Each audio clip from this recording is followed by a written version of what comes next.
I know what I do know. I know how to tell the truth. Folks, I give you my word as a Biden, I would not be running again if I didn't believe with all my heart and soul I can do this job. Because during the interview with MSNBC News, Jimmy Harrison, the chairman of the Democratic National Committee, talked about the implications of the most recent presidential debate.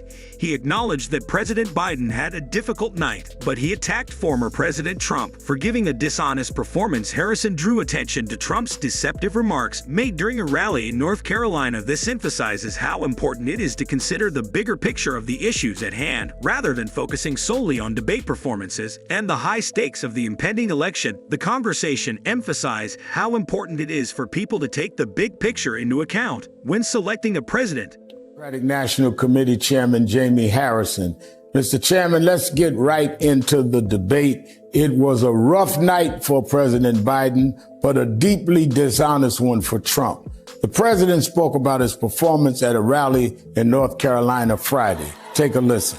President Biden noted during the debate that he has no more beautiful voice as he did before when he was young, implying that to impress the youth with their support, he talked with courage that he is still capable of telling the truth by emphasizing Trump for speaking lies and just lies. He promised that if he didn't genuinely think he could do the job with all of his heart and soul, he wouldn't be running for president again. Biden emphasized how important the election is and how high the stakes are, which is why he is determined to run for office. Once more, he impressed the audience highly and won huge support. Even many Trump supporters changed their plans to vote therefore. This was a big shock for Trump. So do you want to hear what Biden said that people changed their minds? Let's watch this shot.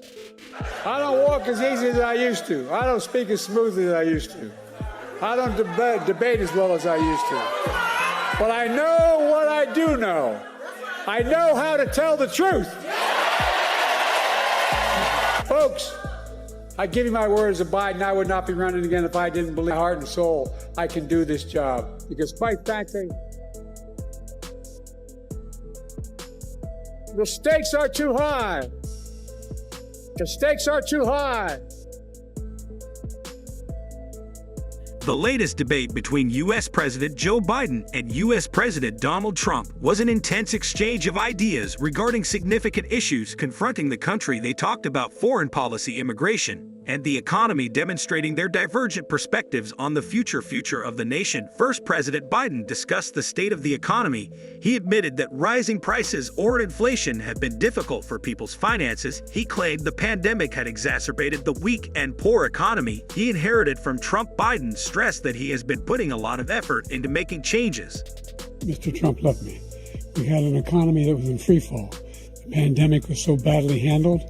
Many people were dying. All he said was, it's not that serious. Created, I said, those jobs. We make sure we had a situation where we brought down the price of prescription drugs, which is a major issue for many people, to $15 for. Reporter then highlighted the New York Post and brought attention to an editorial board request for Biden to withdraw from the campaign. And he asked Mr. Jamie Harrison about this call.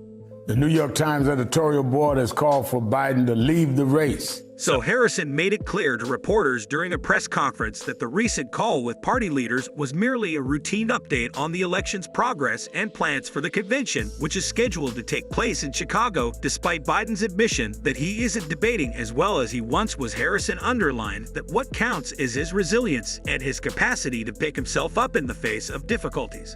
I think the media is making the call out to be a lot more than what it was. It's a regular scheduled call that we have with our party leaders to just update them on the state of the race, our path to victory. We talked about the convention that's coming up in Chicago and preparations for that. Further, regarding President Biden's most recent remarks, he claimed that while he might not be able to argue as well as he once could, it is still important for him to have resilience or the capacity to pick himself up after failures. And he also emphasized that Biden has been criticizing political supporters of a convicted felon who has also been accused of sexual assault. Since the debate, on the other hand, $27 million have been raised by Biden's grassroots supporters. He said he doesn't debate as well as he used to, but when he gets knocked down, he gets back up. And that's the real important part of understanding this. Rev, since that debate, Biden calling out the lies from the 34-count convicted felon who is also liable of sexual assault in terms of Donald Trump. our grassroots supporters have helped us raise $27 million. Speaking on small dollar donors' support for political campaigns, he emphasized that these donors give because they think the candidate has a chance to win and that the politician needs their support to remain strong. Moreover, he reported that after the debate polls have shown that Joe Biden is gaining momentum, showing his strong support. And further, he criticizes Trump by explaining this by claiming that voters recognize Donald Trump as the serial liar that he is. Strong. And that's what we have seen post this debate. I've even seen some polls that show that Joe Biden got a little bounce coming off of the debate because they saw Donald Trump for who he is, a liar. Someone who He further criticizes the fact that Trump faced backlash for his multiple lies during the debate. Many view this as mishandling since he gave false information about how he handled the pandemic. In addition, he misrepresented his efforts toward veterans even though his policies were criticized for having a negative impact on them. He also underlined that Americans are gravely concerned about Trump's dishonesty on these important subjects, which has been demonstrated throughout debates. has lied about every single thing on that debate stage. He lied about the pandemic because he botched that. He lied about what the disaster. He lied about what he did for veterans because he was a disaster for. Does the New York Times editorial suggest that President Biden should resign? Have you heard from anyone in the field who feels this way? Are they suggesting that Biden should think about resigning? Told you that they feel or that they're hearing that people want President Biden to step aside. I referred to the New York Times editorial. Are you hearing anything from your people on the field, or are they hearing from constituents that Mr. Biden, the president of the United States, ought to consider stepping aside? So he claimed that the public isn't saying that Biden should resign, despite some commentators and pundits like those at the New York Times recommending he do so. In actuality, Biden has a lot of support, particularly among the black community. Rather than calling for his resignation, the public is uniting behind him. You hear the hand-wringing coming from pundits, Rev, and from op-eds like the New York Times, but you don't hear it from the people. What I've seen is a galvanization, particularly in the black community. Yeah, I'm a black man. I've seen a galvanization of support for Joe Biden. Furthermore, he explained the fact why the majority of the black community supports Biden. He claims that it's like a family in the black community where one can express one's opinions about a family member without fear of retaliation. Moreover, many have united in support of Biden because of this feeling of loyalty and safety in spite of some criticism. He stressed people understand that Biden has always stood by them and they are now uniting to support him in return. You know, Rev, in the black community, in your family, you can say all that you want to say about a member of your family, but don't let somebody else say it, because that's when you unify people in support. And that's what I've seen in terms of support of Joe Biden. He added that the black community and others know that Biden has supported them and would do so in the future. They're standing behind him, demonstrating their support in an effort to give Biden's detractors something to talk about. He urged people to visit his campaign website and donate. Joe Biden has always had our back, and we're going to have his. So we're still riding with Biden. And folks, if you are, go to joebiden.com, make a contribution. Let's give them something really to talk about, because right now the people are galvanizing and they're supporting. On the other hand, he referring to Donald Trump as a wannabe dictator, he emphasized that people are unified and inspired to support Biden because they perceive him as a strong defender of freedoms against threats. Black issues. Former President Trump tried to claim immigrants take black jobs. Now, the reporter asked about Trump's claim about black Americans losing their jobs to immigration.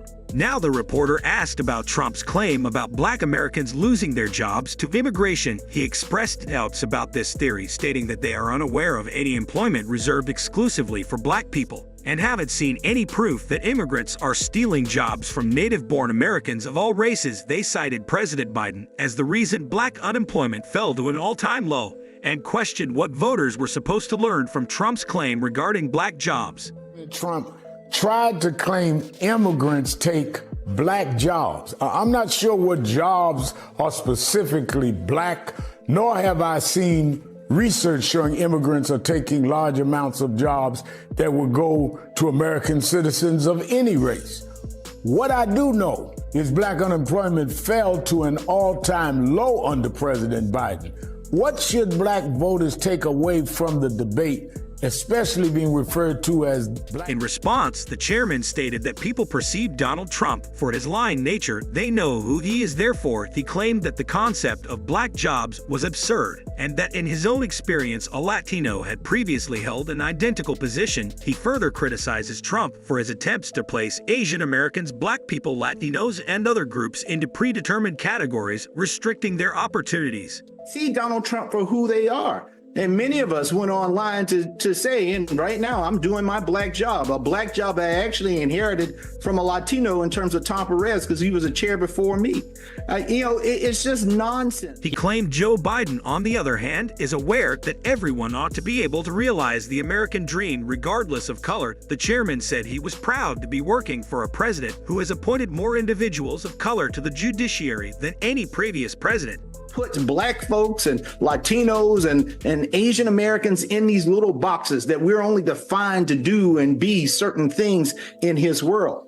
But Joe Biden understands that we, all of us, should be able to live the American dream. That's why I'm happy to serve under a president that has appointed more people of color to the judiciary than any president before him. So what are your thoughts on this? Let us know in the comments below. If you enjoyed watching this video, then hit the like button, subscribe to the channel, and don't forget to ring the bell icon so you always stay updated about developments in upcoming elections. See you in the next one.